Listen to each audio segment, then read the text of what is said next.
So I'm gonna just talk about the big picture here for a few minutes before I get into the technical details.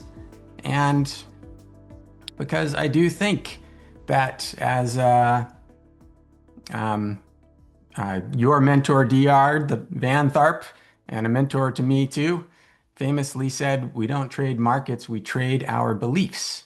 So I have beliefs about the world, I have beliefs about what's going on, and we all do.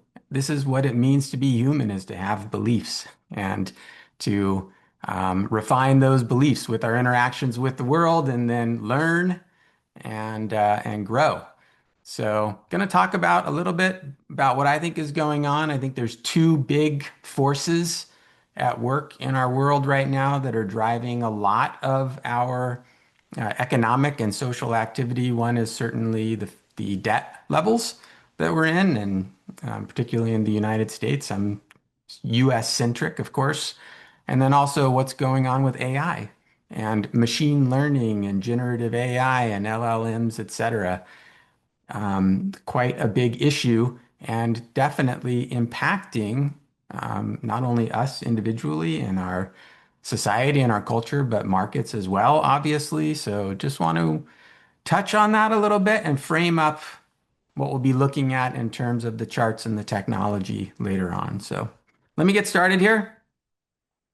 So just wanted to start by recommending this documentary that is on YouTube for free now. It's called The Thinking Game, and it's about this man here and his work. This is Dimas Hassabis, who is the founder of DeepMind.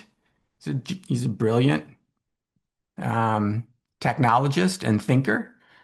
And the thinking game is really about kind of the development of the artificial intelligence that we're experiencing today. He's the guy who developed the program that beat the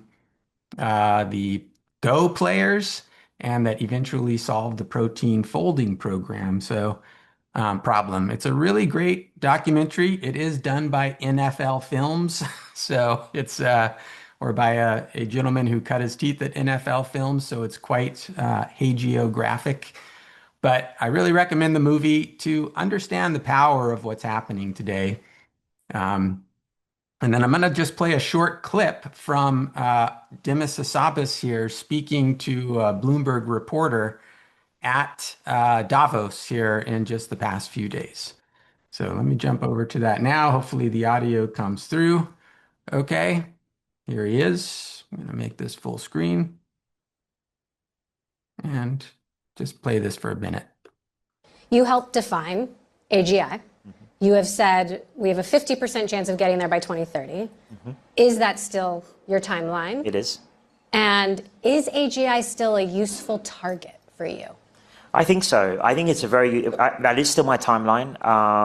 And it's a little bit longer than some others that some of my peers that you'll hear. But my bar is quite high. It's the ability to, a system that exhibits all the cognitive capabilities humans have. And I think we're still clearly quite far from that. That means, in things in like scientific creativity, not just solving a conjecture or solving a problem in science, but actually coming up with the hypothesis or the problem in the first place. And as any scientist knows, finding the right question is actually often way harder than finding the answer. So. All right, I'm going to stop the share for just a minute here. So I just want to highlight a couple of things that he said there. One was AGI is a machine that exhibits all the cognitive capabilities of human beings.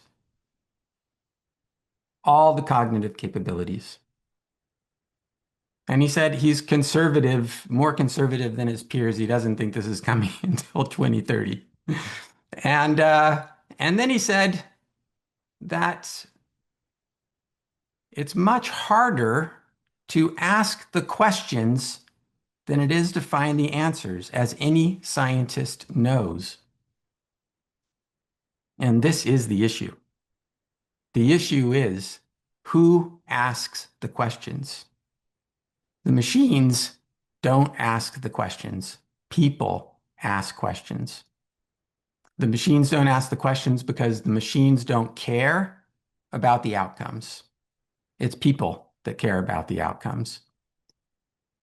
And so this is the unique domain of people to ask the right questions, to ask the questions that matter. Okay? Not just for solving formal problems in math and logic and in science, but in actually what matters to human beings. That's why technology exists. And so this is a category error of thinking that machines are going to be able to ask all the questions and get all the answers. It's always people that are asking the questions. So that's one big thing to keep in mind as this technology unfolds. All right, the second big theme that's on my mind. Well, this is a picture here showing, we human beings, we make models of the world, we make predictions, we measure our predictions, and we either change our mind or we change the world. There's always a human in the loop. All right, so the other big thing that I see going on is that these are 10-year rates from the US government, right? We peaked at 15% around 1980, and from 1980 to 2020, 40 years, interest rates were going down, right? The cost of money was getting cheaper. We could live in the financialization of everything. As financing became easier and easier, the cost of real assets became cheaper and cheaper. But that can't go down forever, and it has started to go back up now. This is what I've said is the most important chart in finance. And I've said that for about 10 years now, even before we got the bottom in 2020. So, here was the peak in 1980. Here is total public debt as a percent of GDP in the United States, bottoming here in 1980, 1982. And we've seen debt going up steadily all the way up to 130%, now down to 120% of GDP in the United States. And so what we've been living through for the past 40 years cannot continue. That's the bottom line. We cannot keep increasing the debt when the cost of servicing that debt is going up. So what do we have going on? We have the let's get serious again about real assets. And Donald Trump is, got the gestalt and he's after real assets and he's doing what everybody else is doing too. We got to get back to the real stuff. And in the Western Hemisphere, that is Venezuela, Greenland, Canada, Cuba. Now, I'm not endorsing his policies, but I am saying he is exemplifying what's happening with financial assets versus real assets. The United States has made its living by being kind of the lender to the world. Our product that we exported was treasuries and debt, and that's run its course. We can't keep doing that anymore. It's not going to end overnight. These things don't happen that way. But it's definitely part of what's going on. So let me jump over now and just drive this point home a little bit more. Okay.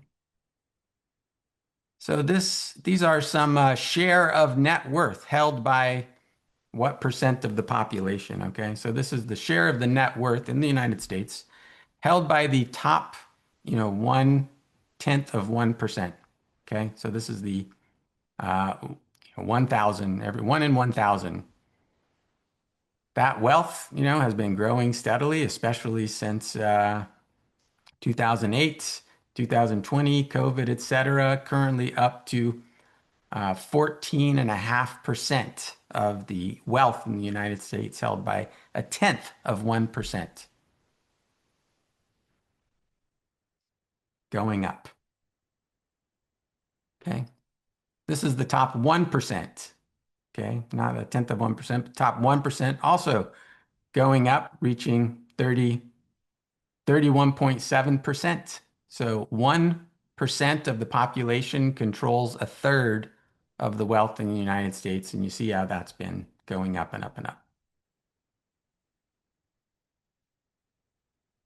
This is the top, this is the 90 to the 99th percentiles. Okay, so the 90 to 99%. This is the upper middle class.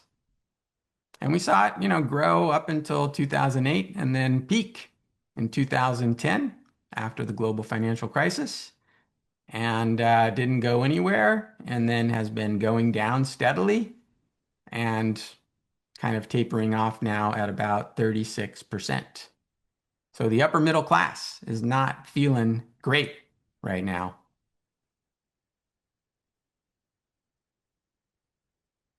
This is the middle class, the 50 to the 90%.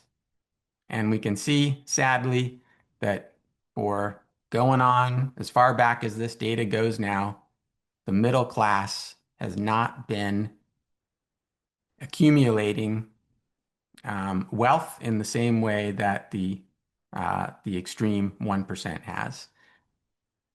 It's currently down at about 30%, right? So less than the top 1%. And it's been going down consistently, and it continues to go down now.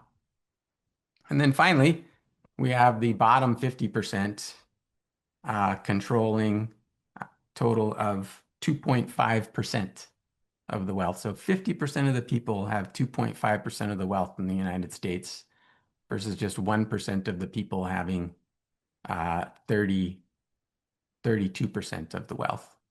So why is this happening? What's exacerbating it? It's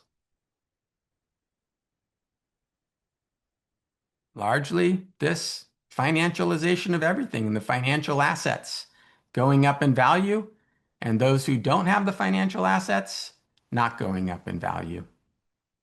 So that is a big part of what we're living through today, and it's certainly a big part of how I think about the world.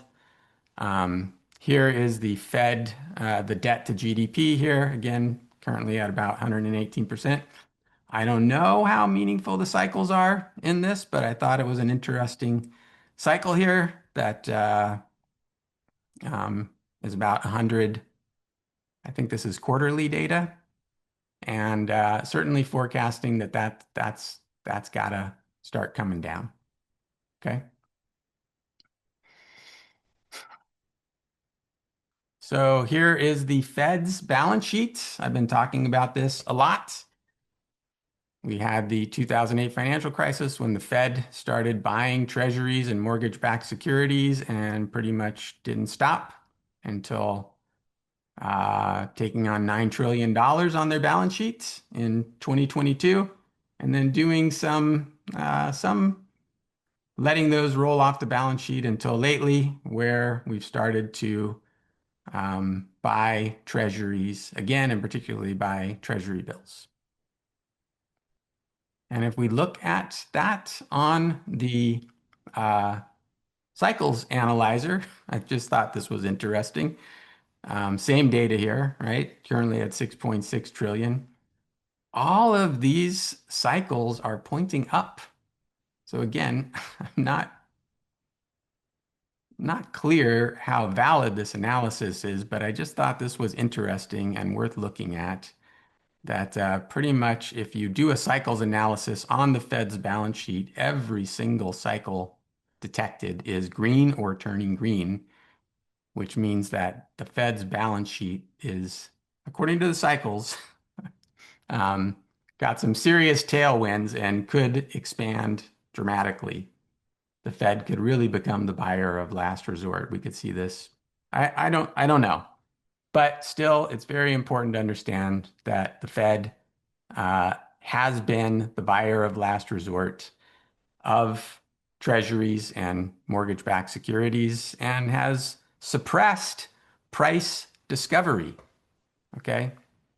So this is one of my big points of view is that our systems, our markets, not enough people are getting real information, real valuable information. And we're seeing that in these dramatic discrepancies of wealth. So obviously, this top 1% is learning more, has better information about what to do in order to succeed, and they're getting more wealth. Whereas the bottom, is just not getting the wealth. And even the middle class and the upper middle class are no longer the ones asking the questions. Okay, getting back to what do humans do? We ask questions. Fewer and fewer people are asking the questions that are determining what we build and what we do and who wins. So those are the two big things I see going on that really concern me and that I think we have to be aware of as we look at financial markets. Okay. If we just go back to my PowerPoint here for a minute, right?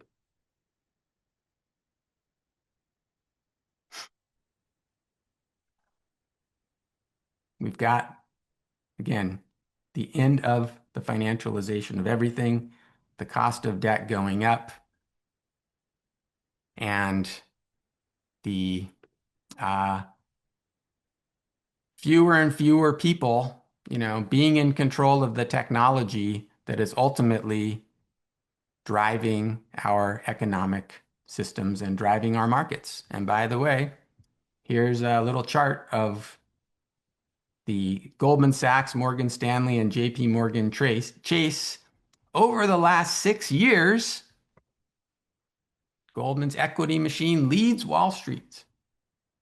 Okay, just in the last reported quarter, Goldman made $4.31 billion in their stock trading, and Morgan Stanley made $3.6 billion, and JP Morgan Chase made $3 billion.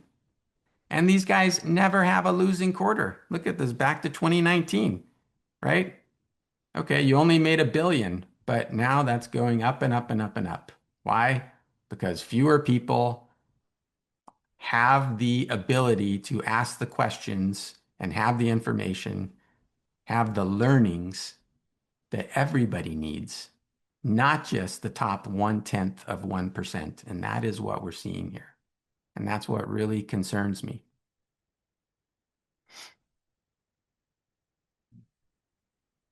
All right, so now let's go look at some charts. All right, so this is the unemployment rate, and this is what it looked like back at the time that we did this last year. Okay, let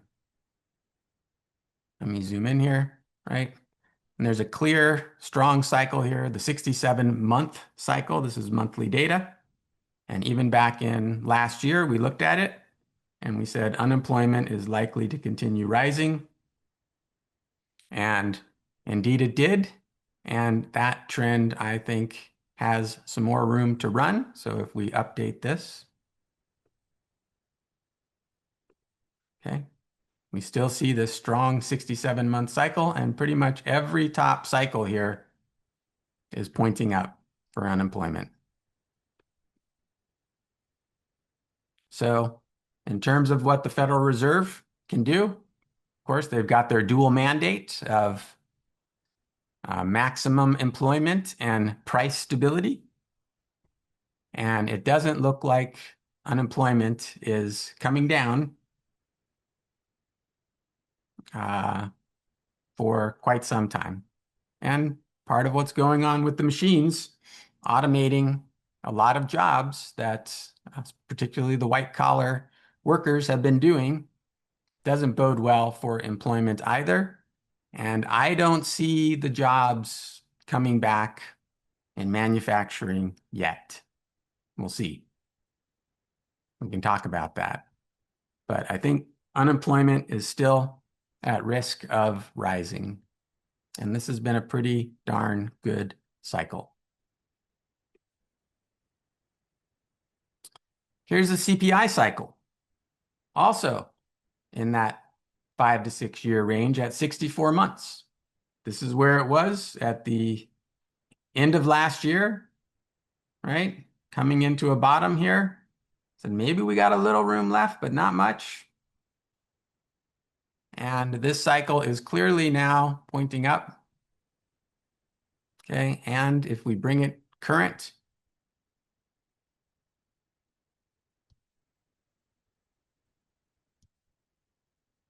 let me just get that latest data in here.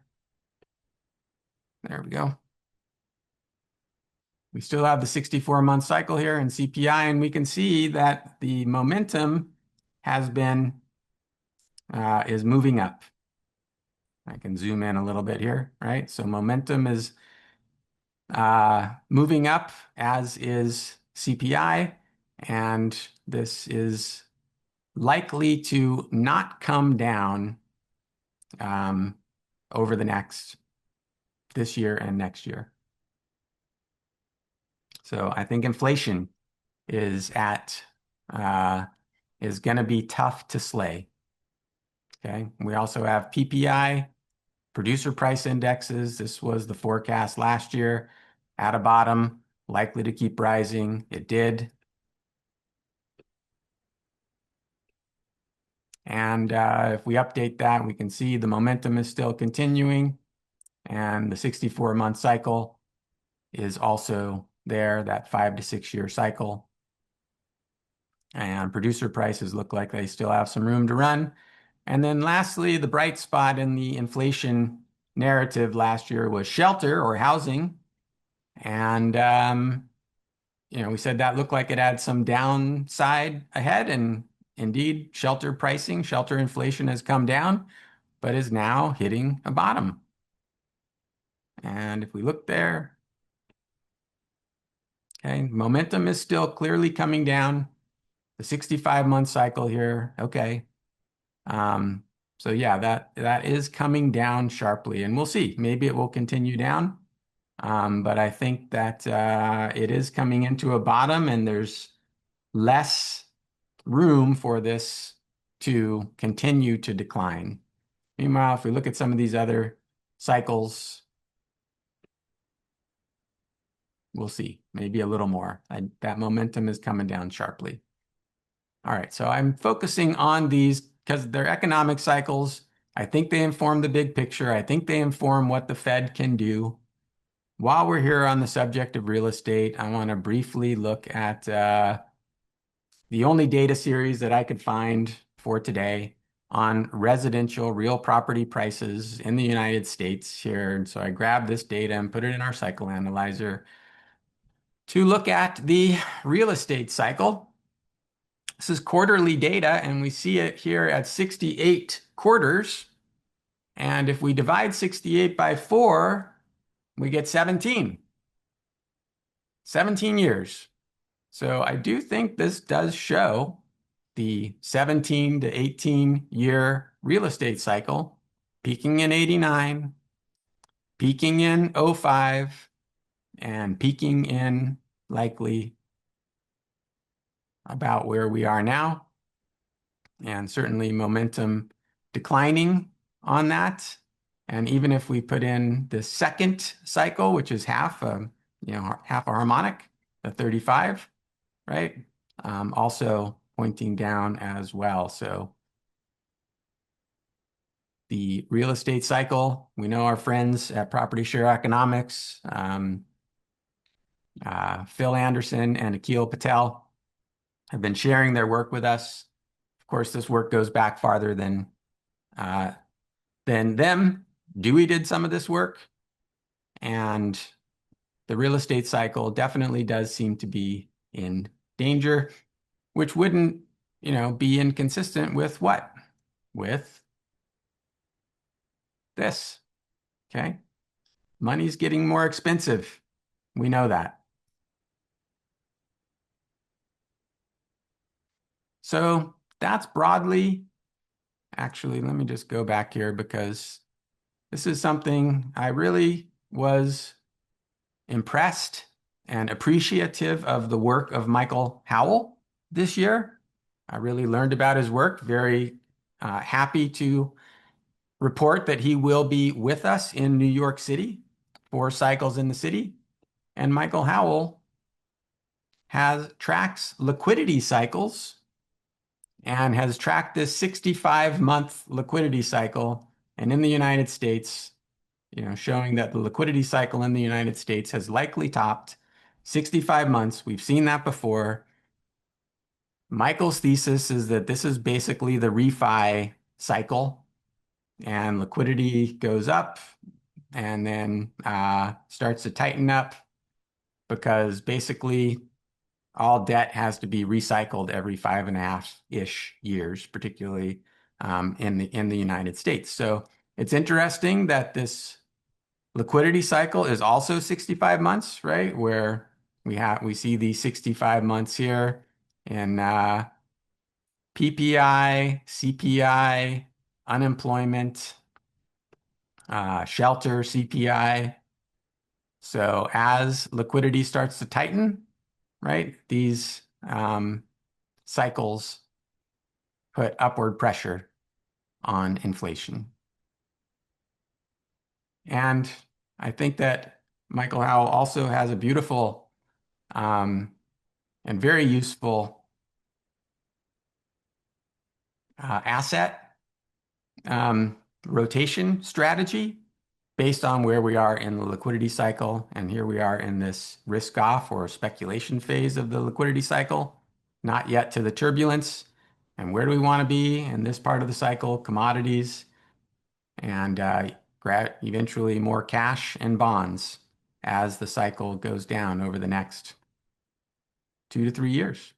Okay, doesn't mean the market's going to crash, but does mean that rotating out of equities and into commodities, which is a theme that we've heard already, has some validation from this liquidity cycle and from the other cycles that we've been looking at, particularly the end of financialization and rising rates, especially at the longer end of the curve.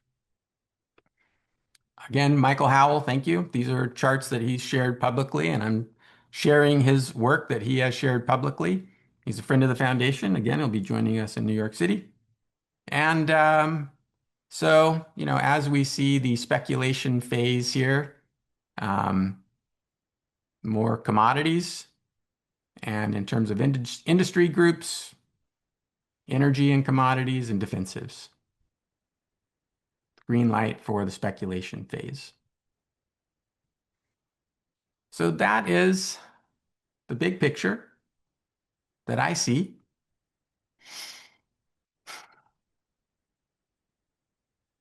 And then just going to again sum up, and then we'll start to look at some individual assets and look at what the cycles are saying about them. But I want to keep the big picture in mind.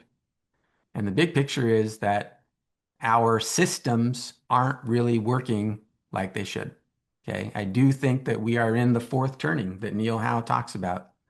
And I think that that fourth turning means that the systems that have been working for us for the past 80 years are exhausted, and they have been gamed, right? That's what happens. They get gamed, and they no longer are really learning resources for the majority of the people.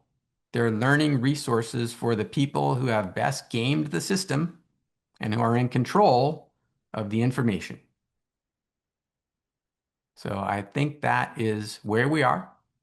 I think that has to do with the financialization that we've all experienced, pretty much my entire life, adult life. And that's changing now.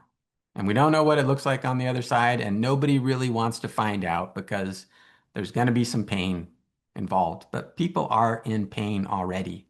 People are suffering already. It might not be you and me, but there are lots of people out there who are not getting ahead and who are not learning. And that's what I think really needs to change. So we'll look at some charts now. We'll look at what we think might happen in the markets, but just keep in mind, right? We're just forecasting markets. I think the bigger issues are how do we really create more engagement, more learning, more local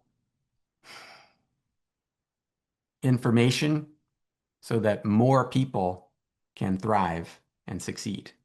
And I don't think that's going to come from more debt, and it's not going to come from more machine learning. All right, let's look at some charts.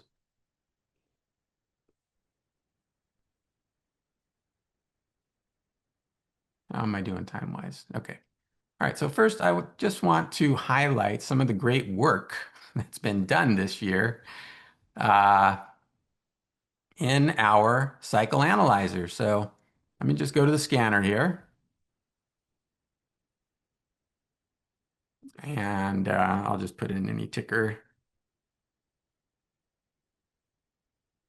for starters. All right. So here we are with the S&P 500.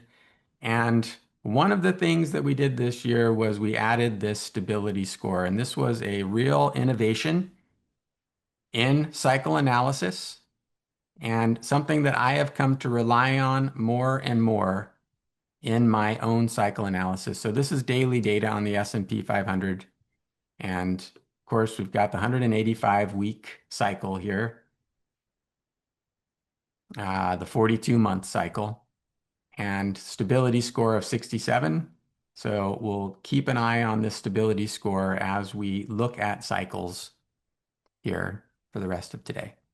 All right, so let's go look at another addition, which was our own database. So if I go here and type S&P 500, okay, we have this FSC1 feed now, and we've added a massive amount of new data that is that we can do our analysis on. So here's the S&P 500 using the FSC's new data feed. And we can see here that not only do we have daily data, but we can go look at weekly data, and we can even now go look at monthly data. And this goes all the way back to, in this case, 1928. You can grab all that data there. Monthly data on the S&P 500. Let me turn off the log scale. I just thought there were actually some interesting cycles here. Of course, there's the 42-month cycle, which is the 185-week cycle. And then there's also, when we look at this much data and the monthly data, there's this 336-month cycle, which is about 28 years. And if I just put my cursor here at the end of the data point and look at the cycles on the right, the cycle links, we can see that all of the cycles on the monthly data are pointing down. So don't worry, it doesn't mean that we're going into the next depression, but it does mean that the S&P has been going up for a long, long time. So if we do go look at the weekly data on the S&P 500, okay, start with 850 data points, and we look at this. We know about this 192, 42-month cycle. I'm going to just shorten it up a little bit. Okay, look at a few other cycles here. So there's this 65-month cycle and the 191-month cycle. And I know that when we just looked at this last year and we were looking at the 42-month cycle, right, we saw this downturn here. Instead, we got right translation. But if we look at the shorter term cycle, we can see that that lines up pretty well. But now we have both the 65-month, the number 2, and the 191, the number 1 cycle. in sync, both pointing down. And if we add also our cycle swing momentum, right? This is on monthly data, so it's long term. We know this. We've seen the deteriorating momentum, and now both top cycles and this 293 cycle, no matter which way you slice it, these cycles are pointing down. So these are headwinds for the markets with negative momentum divergence. And that's basically the story in equities. Wanted to show you one more thing real quick. So yesterday, Jake shared with us um, his great work incorporating the commitment of traders data into his analysis. So wanted to share with everybody this. If you go to barcharts.com and you go to futures and you go to commitment of traders, you can see the commitment of traders data here on pretty much anything that you want to see.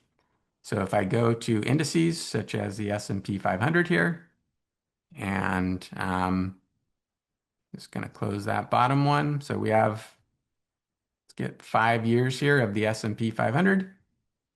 And we can see here, the red are the commercials, the blue are the small speculators or the purple, and the green are the large speculators.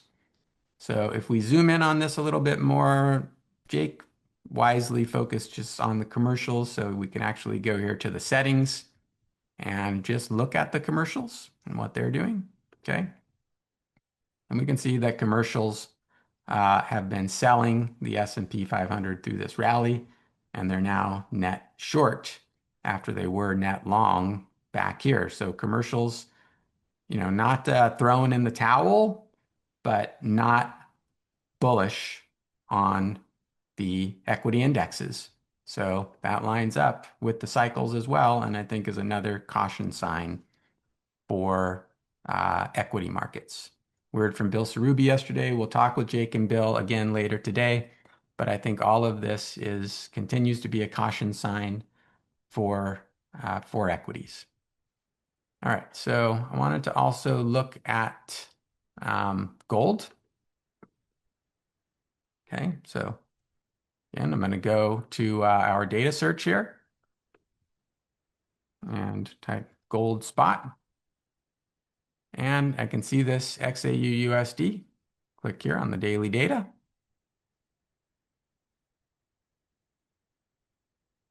And again, I just love this because we have all this data now right at our fingertips. So here we have daily data on gold. Kind of muddy spectrum, not crazy about it, but let's go out to the weekly data here. That's cleaner. And we can look at this 233, even this 356 out here. And every single cycle on the weekly data in gold is red, which is not surprising when you've had this kind of parabolic move in gold that we've had. And I've talked about this in my other Cycles TV episodes. This is really a response to the monetary policy of the Fed adding $9 trillion to its balance sheet. It's a delayed response, but it is a response. And I think it's finally caught up to the Fed's machinations. Momentum continues to be straight up. Yes, the cycles are all topping, but that's what happens when you get these kinds of parabolic moves, is the cycles all top and momentum is heading straight up. We can even go out and look at monthly data on gold now. And goes back to 1980 here. And there's only 554 bars, so probably best to stick with the weekly data. But even here, we can see 178 month cycle topping. But again, the caution is that the momentum is just straight up. So let's go back to the daily data now on gold. Again, momentum pointing up. The strongest cycle, going to shorten this up a little bit. Go back here to this October 23 low, let's say.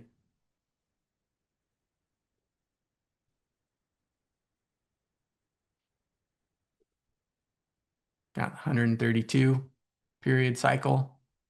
We have half a dozen iterations of that, so that's pretty good. And it's got a stability score of 72. And it's got pretty good definition on the spectrum, although I might want to add in this 99 as well.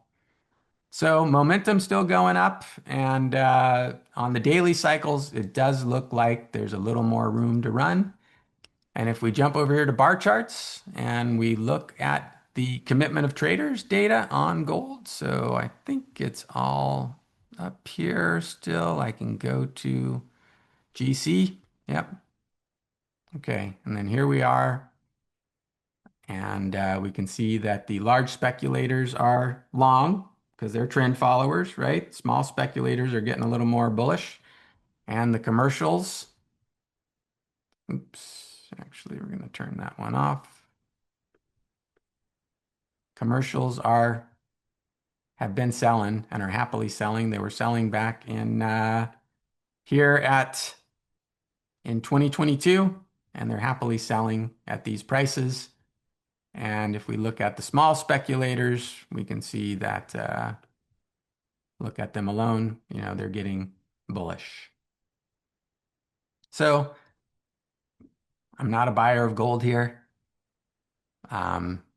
I do think the move has mostly run its course. Could be wrong. I wasn't a buyer of gold a year ago. I missed it.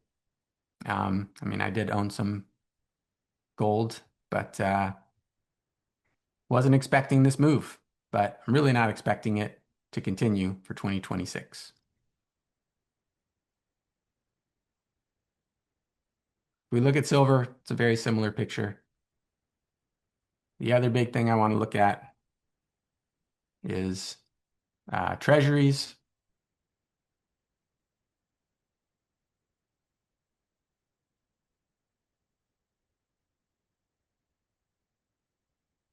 Okay, so these are 10-year treasuries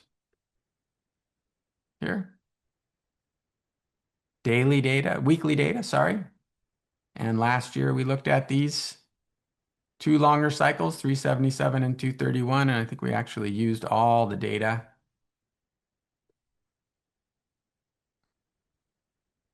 Okay, and this is the 10-year now. There's this pretty clear cycle here at 255, stability of 73, that's quite high, and this 71 has stability of 78. And we have this sell signal from the CRSI and momentum pointing down, and the top cycles also all pointing down. So I think this doesn't bode well for the longer term end of the curve. We go back and look at the 30 years.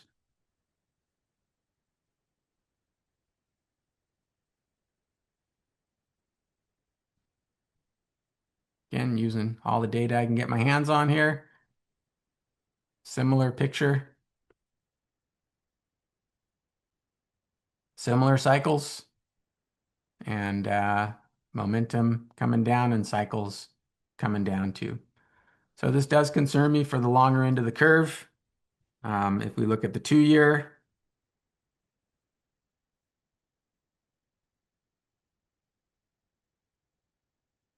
okay, stronger momentum, curling over a bit. Let's get all the data here.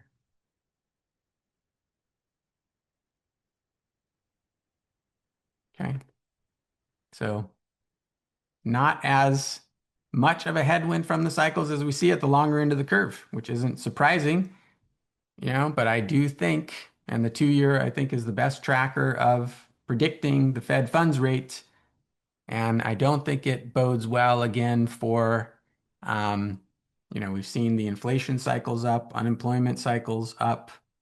Unemployment goes up. The Fed, does have cover to cut. Could be political pressure to cut, absolutely. But neither the cycles nor inflation suggest that cutting is the path of least resistance. All right. So we're getting on here. I think I'll stop there and sum up. And DR, if you want to come in and ask some questions, we can do that. But just to summarize again, I think we're at the end of the financialization of everything. Money is not getting cheaper, money's getting more expensive. And real assets are coming back into vogue. It's driving politics, geopolitics. Equities are financial assets, right? The equity markets are not working for everybody, they're just working for a few. Fewer and fewer people are in control of the information flows, asking the questions and making the decisions. I think that's what's showing up in the cycles. And we all know that debt is a problem and is going to continue to be a problem, and that the Fed is basically trying to cover up that problem and make it not be as much of a problem. But I think that delayed consequence is eventually going to cause us more pain than it should. And I don't think that AI and machine learning and the massive AI data centers, more consolidation of information and control is going to lessen that problem at all. I think it's going to make it worse. All right, DR, ready to Yes. cheer people up? Yeah, we did have a few questions coming through, but mostly, Richard, to be honest, there was 30 or 40 back and forth comments going along with your discussion of debt and where everything was coming from the Fed. Even a couple of questions on how to use the app that folks like Ben jumped in and helped out with. But it was excellent. But here's one. Our good friend Yvonne from up in Montreal asked Mhm. Dr. Smith, with AGI taking over trading, will that change cycles because they are not emotional like humans? I know this is a subject you could do a whole show on, but you're one of the best persons to ask for this on the planet, I think. So Okay. I So can't wait to hear your answer. the first thing is nobody has a working definition of AGI. We're throwing around that term and people can't define it. So we just heard Demis Hassabis say that it was a computer that has the cognitive capabilities, all the cognitive capabilities of a human being. That's insane. Okay. There's no definition of AGI, and yet it's being used every day as though it is a thing that's already here or that is inevitable. Mm, It's a cover. yeah. Okay. It's a cover for the machines doing the work of the institutions and the fewer and fewer people that are in control of the machines and the information. Mm, So, yes, machines are entering our markets. They are running our markets. They're participating in our markets, okay? But they're being operated by human beings. And, I was looking at the silver market over this past week. And one of the big things that happened in the silver market was the Hunt brothers back in the 1980s, right? Early 1980s, yeah. cornered the market. And then the silver market collapsed for like 30 years. There was no trust in the Mm, silver markets anymore. Well, I think that the machines today are basically imitating the Hunt brothers. They're engineered to corner the market. And, but because they're machines, we don't put them in jail or shoot them. So the machines are programmed by people, and mm, people are doing the same thing that they've always done, which is try to get more and more and more for themselves, ah, and to game the system until the system collapses. So ah, that's where I think we're at. And I do think that the machines are basically accelerating the same patterns that we've seen in markets our entire lives and for hundreds of years.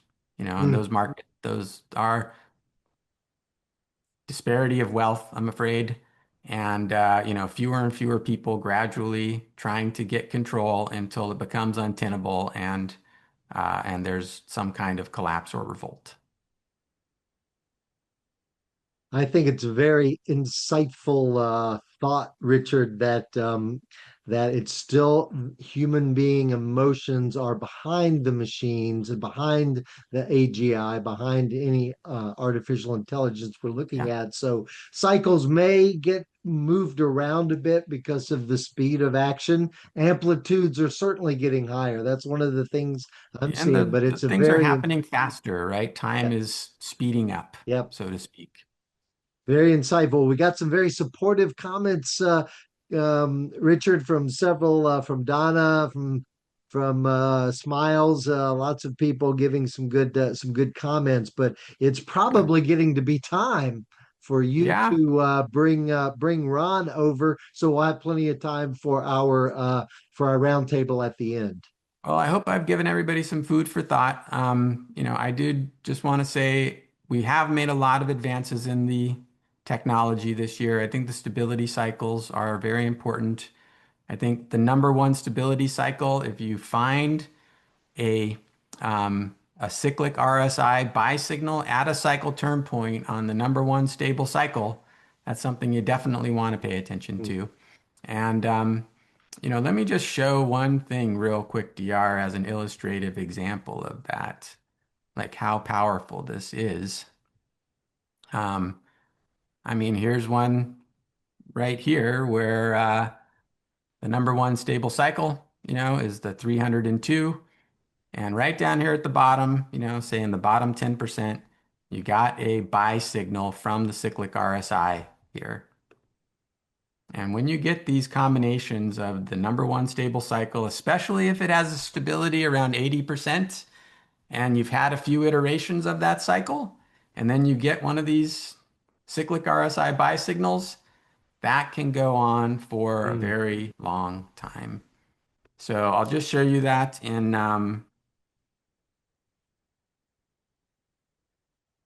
the S&P 500 also. Oh, come on. Because I'm pretty sure we got one here too. Oops, I see. Yeah, okay. So yeah, so here is the number one cycle, the 192 with a stability score of 80. And right here at the cycle turn point, the bottom 10% of the cycle, you got the CRSI buy signal. So when you get these highly stable cycles, you have at least 3 iterations of them, and you get a cyclic RSI buy signal of the red coming up inside the blue at a cycle turn point. That is one of the things that I've learned is the most powerful cycle analysis that I know of. So just wanted to make sure that was clear to everybody that that is one of the big advances that we've made this year and that is available to people, just with a basic membership to the foundation. And we'll be talking about it in New York City this year as well. And very proud of it and grateful to everybody who contributed to it, especially Lars and myself, to do that research and bring that to the public, because I do think it is a true innovation in cycle analysis. All right, so thank you, DR, and thanks everybody for listening to me. Hopefully I've given you some food for thought. I do think as the chair of the foundation, it is important that we focus on the bigger picture and not just the technical analysis, because it does matter. It's not just being clever in a system that is gradually not serving enough people. Mm. We have to be part of the solution. Cycles matter because they show us the future. Nothing else shows us a future path. Nothing that I've ever found in over 60 years of doing this.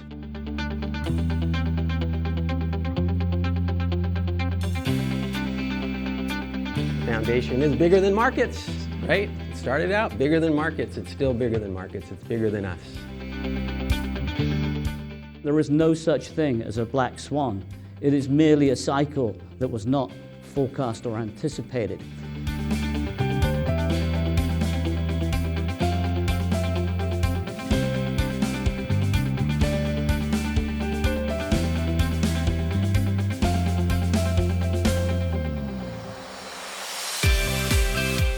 To me, it's huge.